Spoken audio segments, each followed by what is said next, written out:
Hello and welcome two bit innings. साथ में मिलके शुरू करते हैं जिंदगी की दूसरी इनिंग।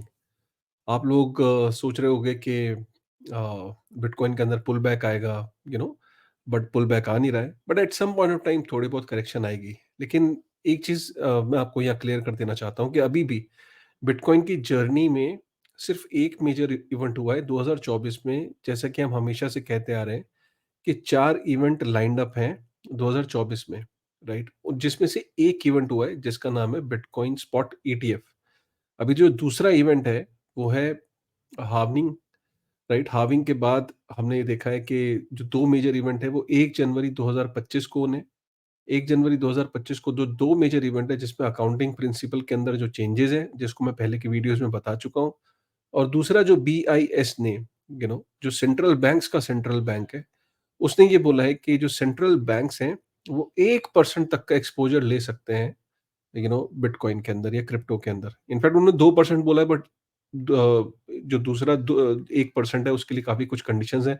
मैं यही मान के चल रहा हूँ कि सेंट्रल बैंक्स को 1% का एलोकेशन 1 जनवरी 2025 से अलाउ कर दिया गया है कि वो बैंक्स अगर चाहें, सेंट्रल बैंक्स अगर चाहें, तो वो 1% तक का एक्सपोजर ले सकते हैं।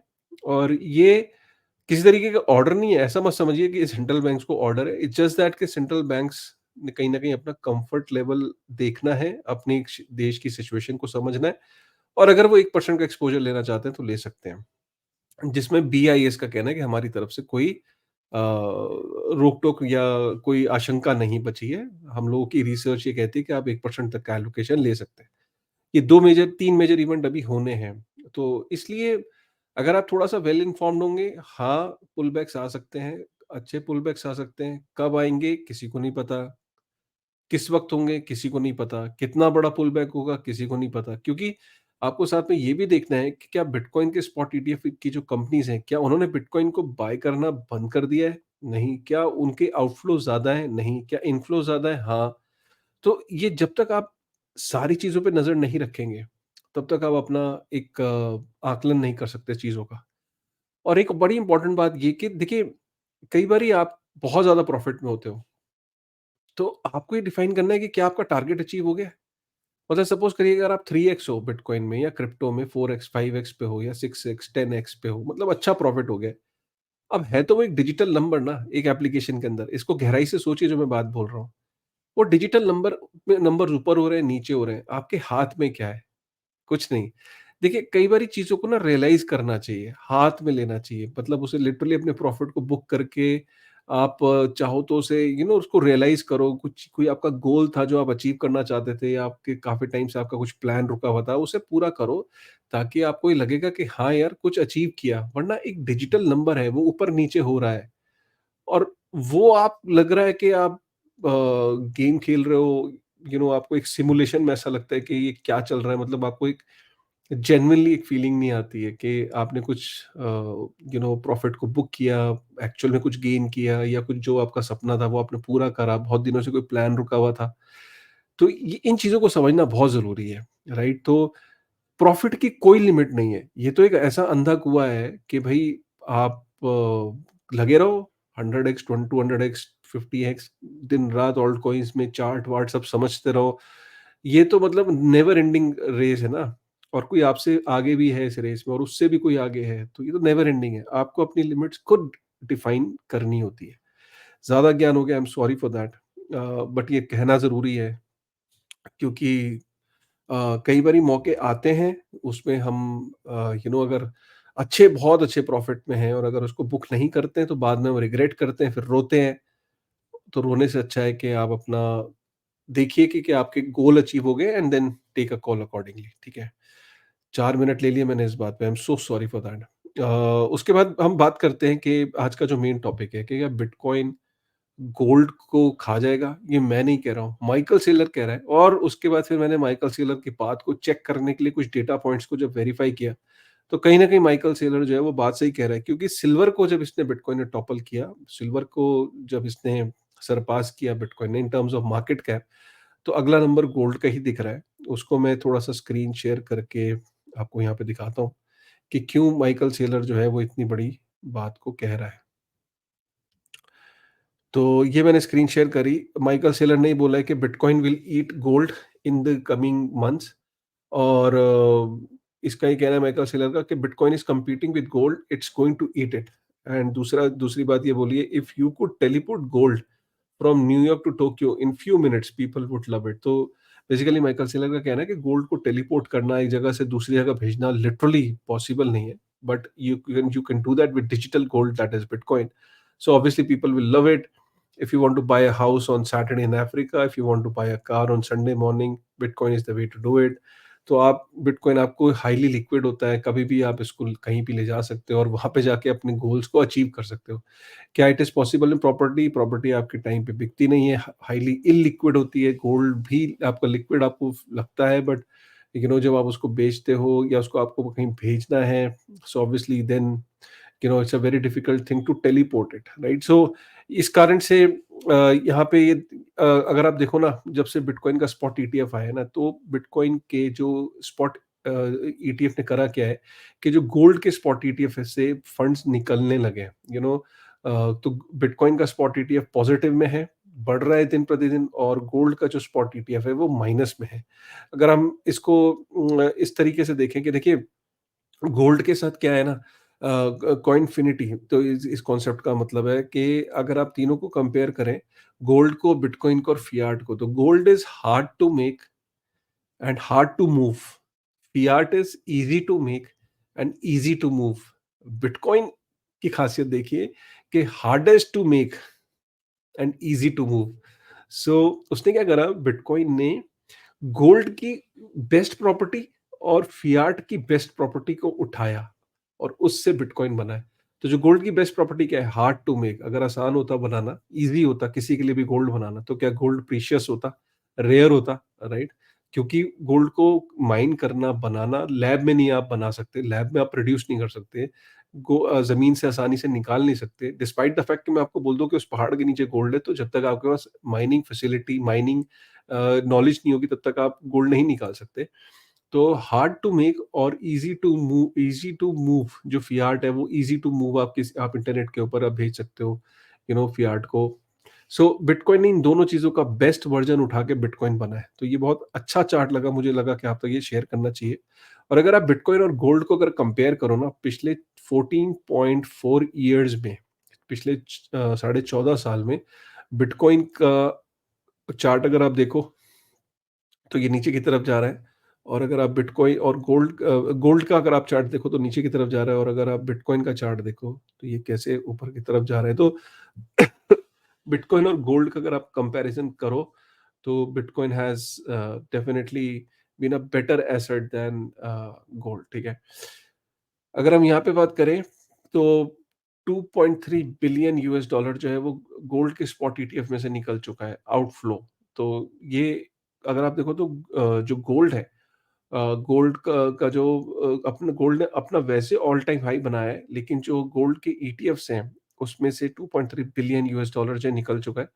तो कहीं ना कहीं ये जो पैसा निकल रहा है गोल्ड के स्पॉट ईटीएफ से, ये कहीं ना कहीं बिटकॉइन में मूव कर रहा है।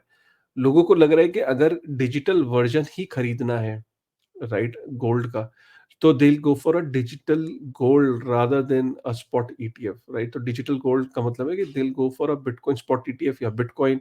बट अगर उनको डिजिटली गोल्ड को खरीदना है, तो they are not doing it, और वो नंबर्स दिख रहे हैं, ठीक है? और अगर हम ट्रेडिशनल एसेट्स की, यहाँ पे एक ये बहुत अच्छी साइट है caseBitcoin.com, इसको आप बुकमार्क कर सकते हो। इसके अंदर भी अगर आप देखो, तो 1 साल का रिटर्न, 2 साल, 1 साल का बिटकॉइन का रिटर्न है 211%, गोल्ड का है 14%।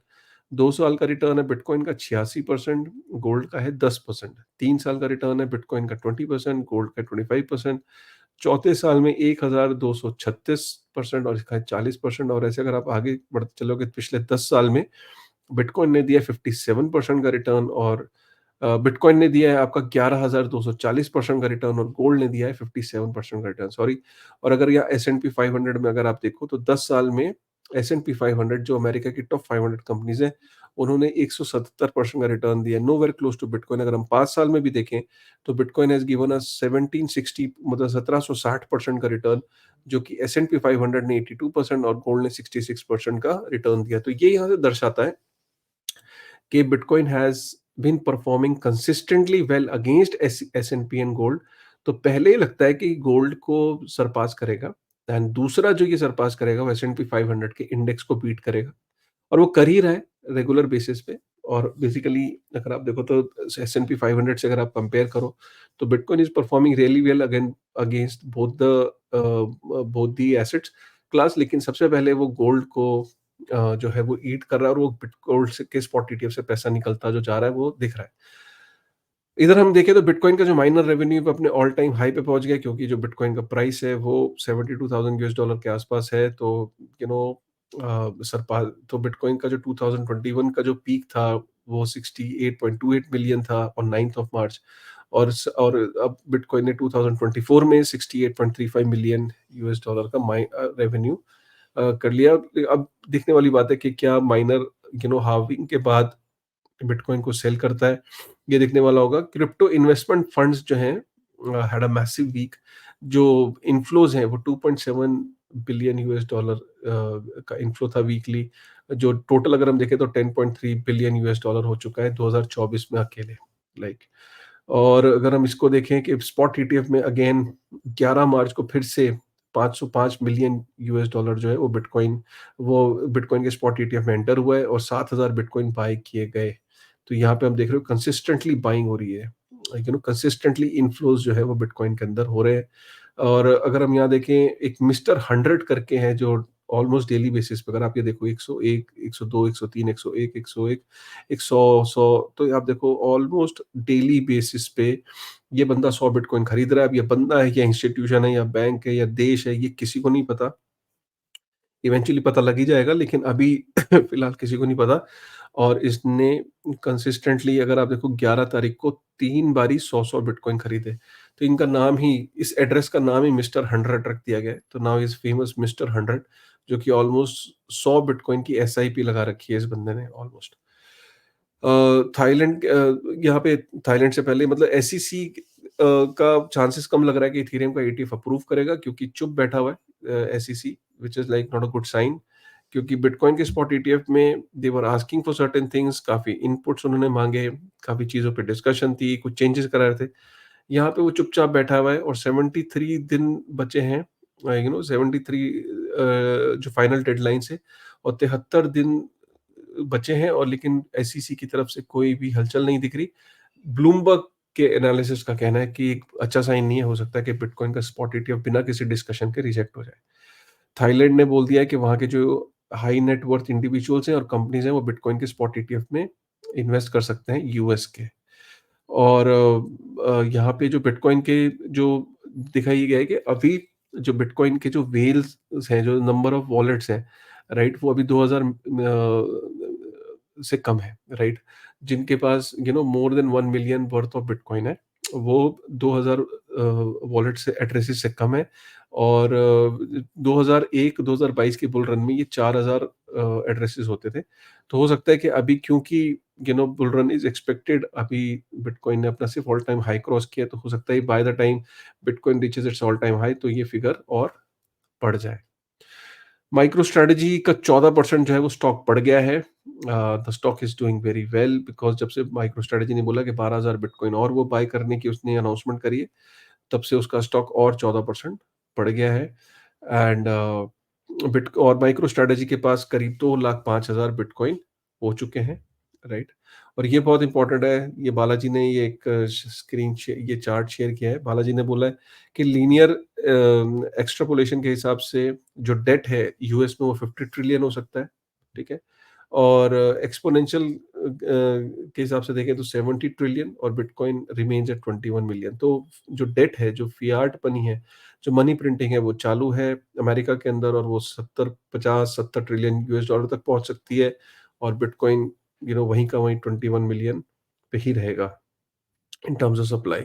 यूएस ने कहीं ना कहीं माइनिंग जो कंपनीज हैं उनके लिए प्रपोज किया है 30% टैक्स ऑन माइनर्स। सो अब ये देखने वाली बात है कि माइनिंग कंपनीज को लेके यूएस गवर्नमेंट, जो बाइडन की गवर्नमेंट है, वो काफ़ी नेगेटिव रवैया अपना रही है। पहले भी उन्होंने एक सर्वे करने की बात की थी।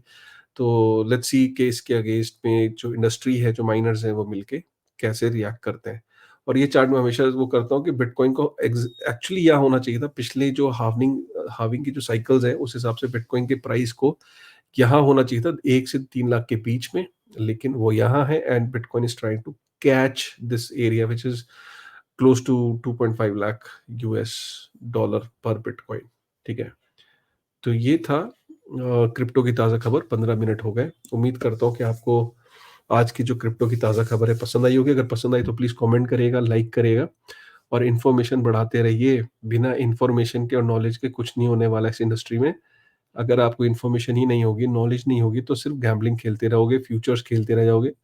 2-4 तुक्के सही लगेंगे और उसके बाद धड़ाम से जो है ना, ये जो गैम्बलिंग की दुनिया है, ये जो कैसल है, एक गलत मूव से सब बर्बाद हो जाता है। ठीक है? क्रिप्टो की ब्यूटी ये है कि यहाँ रातों-रात अगर बनते हैं लोग, राइट? तो रातों-रात राजा से फ़कीर होते हुए भी देखा है लोगों को।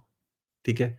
सो हमेशा हम्बल रहिए, हमेशा हम्बल रहिए, हमेशा शांत स्वभाव अपनाइए, अपने इमोशंस को कंट्रोल में रखिए, इन्फॉर्मेशन और नॉलेज का ग्राफ हमेशा ऊपर रखिए, पोर्टफोलियो का ग्राफ ऊपर जाए या ना जाए, दैट रियली डज़न्ट मैटर। ठीक है? इन्फॉर्मेशन का और नॉलेज का ग्राफ हमेशा ऊपर रखिए, क्योंकि अगर ये ग्राफ ऊपर रहेगा, तो पोर्टफोलियो का ग्राफ ऑटोमैटिकली ऊपर जाएगा ही जाएगा। ठीक है ना? विद दिस थॉट, चलो यार, थैंक यू वेरी मच।